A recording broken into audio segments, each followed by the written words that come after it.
अली इब्ने यकीन को जानते हैं? ठीक, अली इब्ने यकीन भी है। कहाँ है?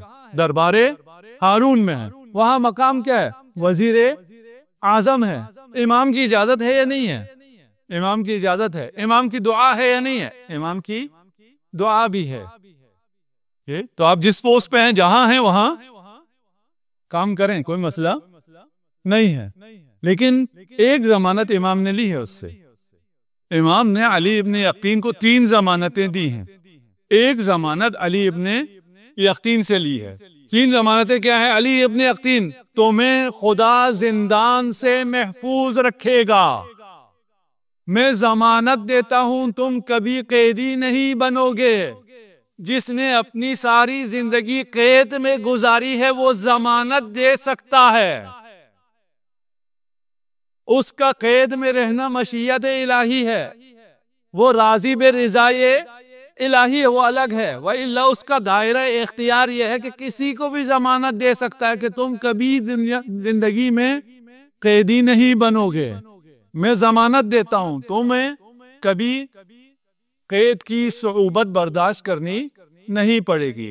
दूसरी जमानत देता हूं, तुम कभी गरीब नहीं होगे, तुम हमेशा आसूदा रहोगे।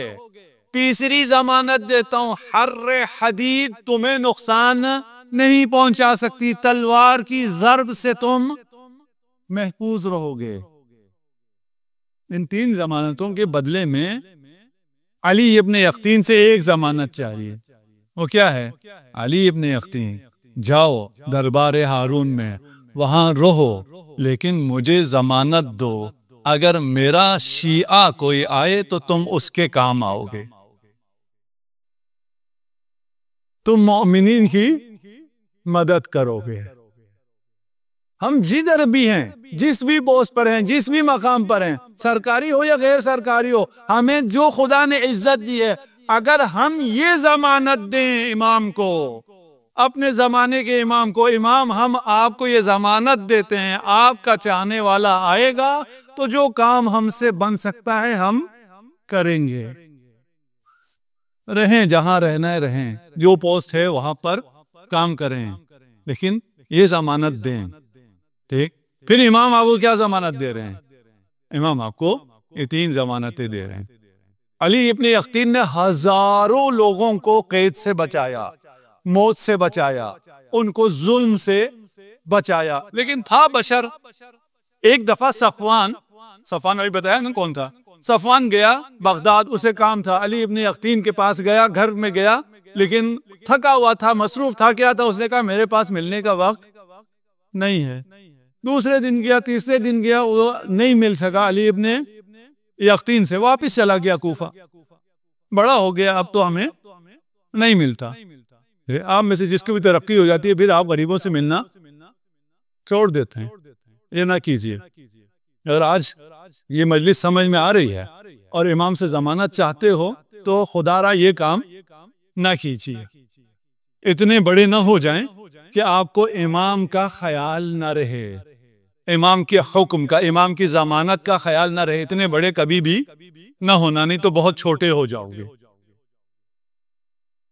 अली इब्ने यकीन से मुलाकात ना हो सकी, ये बेचारा वापस चला गया, किस्मत नहीं थी, काम नहीं हुआ, कोई मसला नहीं। अली इब्ने यकीन मदीना जाता है, बेत शरफ में दक्कुल बाब करता है, और जब खादिम आता है उससे कहता है कि अली इब्ने यकीन हूँ, वजीर आजम हूँ, इमाम से मुलाकात की इजाजत चाहता हूँ। खादिम ने कहा इमाम के पास तुमसे मिलने का वक्त नहीं है। कहा तुमने बताया है, मेरा तारुफ कराया है, तुम तो अभी दरवाजे पे आए हो। कहा तुमने यहाँ तक कुलबाग किया। वहां इमाम ने फरमाया खादिम से, जाओ और कह दो अली इब्ने यकीन से, जैसे उसके पास सफवान से मिलने का वक्त नहीं था, उसी तरह हमारे पास तुझसे मिलने का वक्त नहीं है।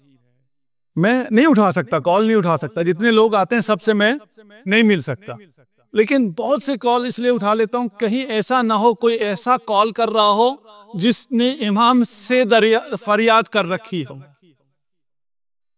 और इमाम हमसे कहें तुम्हारे पास अगर मेरे शिया की कॉल उठाने का वक्त नहीं है, उससे मिलने का वक्त नहीं है तो मेरे पास भी तुम्हारे लिए वक्त नहीं, फिर तो हमारे पास कुछ भी नहीं रहा। अगर इमाम की दुआ न रही, इमाम की जमानत न रही, तो इमाम जामीन आप जितनी मर्जी बांध दें, इमाम की जमानत किस में है? मोमिनीन की मदद में, अपने भाइयों की का ख्याल रखने में है। अली इब्ने यकीन समझ गया, समझदार था ना, फकीह था, मामूली आदमी नहीं था। वहां से सीधा गया कूफा, भूल गया हुकूमत को, हुकूमती कामों को, सब कुछ खत्म। हम लोग यही करते हैं ना, हम बहुत मसरूफ हैं। भाई किस चीज में मसरूफ हो? इमाम की खुशनुदी से ज्यादा कोई काम है? तमाम कामों को छोड़कर कूफा पहुंचता है। सफवान जम्माल था, ऊंटों का कारोबार करता था, उसके सहन में सबल बना हुआ था। वहां खड़ा हुआ, दरवाजे पे खड़ा हुआ और कहा मुझे सफवान से काम है, सफवान को यहां बुलाओ। सफवान डर गया, वजीर आजम आया है, पता नहीं मुझसे क्या खता हो गई है और क्या तौबीख करना है। वो डरते डरते बेचारा आया। जैसे ही सफवान को देखा, अली इब्ने यकीन ने अपने रुखसार उन गोबरों पर रख दिए, जमीन पर लेट गया और कहा सफवान अपना पांव मेरे रुखसार पर रख कर मुझे माफ करो, मुझसे ऐसी खता हो गई है कि आम माफी मुझे नहीं चाहिए। उसने कहा मेरे लिए ये मुमकिन नहीं है, वास्ता दिया तुझे वास्ता है इमाम काजिम की मोहब्बत का, मेरे रुखसार पर कदम रखो, पांव रखो और मुझे माफ करो। सफवान ने माफ किया, वहां से सीधा दोबारा मदीना गया। अब जब कुलबाब करना चाहा, बैतुश्शरफ में इमाम ने खुद दरवाजा खोला। अली इब्ने यकीन तुझे खुशामदीद कहते हैं।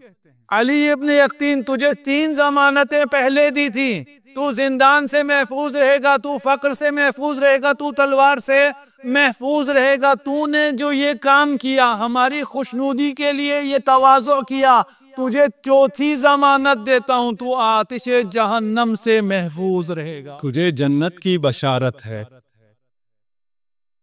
चाहिए ये बशारो? हमें भी चाहिए, नहीं चाहिए? हमारे जमाने का कोई इमाम है या नहीं? इमाम है। वो भी जमानत दे सकता है या नहीं दे सकता? वो भी जमानत दे सकता है। उसको तुम्हें जन्नत की जमानत देने के लिए इमाम तैयार हैं, तुम्हें जहन्नम की आतिश से नजात की जमानत के लिए इमाम तैयार हैं। तुमसे एक जमानत चाहिए। क्या नाराजगी? किस बात की नाराजगी? अगर कोई शिया आता है, अव्वल तो तुम अपनी अना को, अपने ग्रेड को, अपने स्टेटस को अगर अली इब्ने यकीन की तरह छोड़ सकते हो, एक वजीर आजम को इस तरह माफी मांगना मामूली है? आपको चंद ग्रेड मिल जाए तो कितना सरिया आ जाता है गर्दन में, ठीक? लेकिन मसला क्या है? मसला नजात का है, इमाम की जमानत का है, इमाम की खुशनुदी का है। ये जो खुद मेरे पास माफी मांगने आया है, मैं माफ नहीं कर रहा। क्यों माफ नहीं कर रहा? इसने मेरे साथ फलान मसला किया, इसने मुझे शादी में नहीं बुलाया, इसने फलानी क्या किया, इसने वोट नहीं दिया, बस यही। माफी क्यों चाहिए? क्यों दो माफी? इसलिए कि उस मोहब्बत को देखो जो इसके दिल में है, उसे माफ करते हुए कहो इसके दिल में जो इमाम ज़मान की मोहब्बत है, उस मोहब्बत में मैंने इसे माफ कर दिया। देखो अगर तुम्हें इमाम से जमानत न मिले, अली इब्ने यकीन, तुम आतिशे जहन्नम से महफूज हो गए। इस दीन को इमाम ने इन कुर्बानियों के नतीजे में पहुंचाया है।